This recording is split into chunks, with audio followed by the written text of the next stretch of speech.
نوجوان نسل موت سے بدتر زندگی کیوں گزار رہی ہے؟ کیونکہ ہم لوگ حد سے زیادہ پریکٹیکل ہو چکے ہیں۔ ہم ہر چیز کو میٹیریلسٹک وے میں سوچتے ہیں۔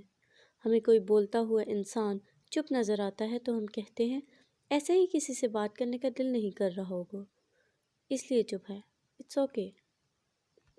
ہمیں کوئی انسان چھپ کر روتا ہوا دکھتا ہے تو ہم کہتے ہیں رونے دو، دل ہلکا ہو جائے گا، اٹس اوکے۔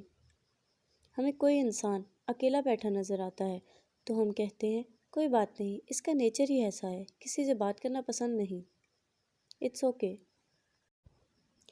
ہمیں کوئی انسان الجھا ہوا نظر آتا ہے تو ہم کہتے ہیں رہنے دو، ذہنی دباؤ کی وجہ سے ایسا کر رہا ہے، خود ہی ٹھیک ہو جائے گا، اٹس اوکے۔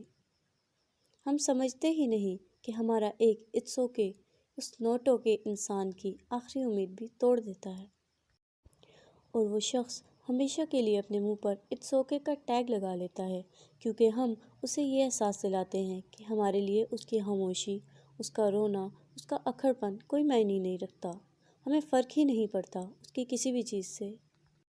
اور وہ انسان اپنی تنہائیوں اور پیچیدگیوں میں مزید ڈوبتا جاتا ہے۔ ہمارے لیے ہر چیز بہت نارملائزڈ ہو چکی ہے، کیونکہ ہماری پرابلمز لسٹ کافی بدل چکی ہے۔ ہمارے لیے پرابلمز کیا ہیں؟ میرے پاس گھر نہیں ہے، میرے پاس بڑی گاڑی نہیں ہے، میرے پاس جاب نہیں ہے، میری تنخواہ کم ہے، میرا ٹیسٹ کلیئر نہیں ہو رہا، میری طلاق ہو گئی ہے، میرا شوہر اچھا نہیں ہے، میری بیوی اچھی نہیں ہے۔ کیونکہ ہمارے دماغوں کو میٹیریلزم نے مفلوج کر دیا ہے۔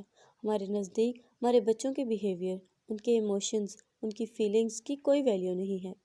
ہمیں لگتا ہے ہم کھلا رہے ہیں، پلا رہے ہیں یا پڑھا رہے ہیں تو بس ہو گیا فرض پورا۔ ہمارا مسئلہ یہی ہے کہ ہم اپنے لوگوں کو پاس بٹھا کر ان سے سوال نہیں پوچھتے کہ کیا بات ہے، کیوں خاموش ہو، کیوں رو رہے ہو۔ ہم اپنے بچوں سے ان کی مرضی نہیں پوچھتے، ہم ان پر اپنی مرضی مسلط کر دیتے ہیں، ان کے ساتھ زبردستی کرتے ہیں۔ میں نے ایک لڑکی کو کہتے سنا کہ مجھ سے 19 سال کی زندگی میں کسی ایک انسان نے یہ نہیں پوچھا کہ میں کیا چاہتی ہوں، اسی لیے اب میں کسی کو بتانا ہی پسند نہیں کرتی۔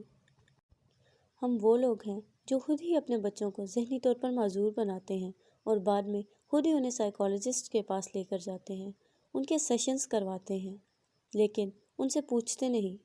ہم پوچھتے بھی تب ہیں جب اپنے بچوں کو پنکھوں سے لٹکا دیکھتے ہیں، تب ہمیں ان کے آنسو بھی دکھنے لگتے ہیں، تب ہمیں ان کا احساس بھی ہونے لگتا ہے۔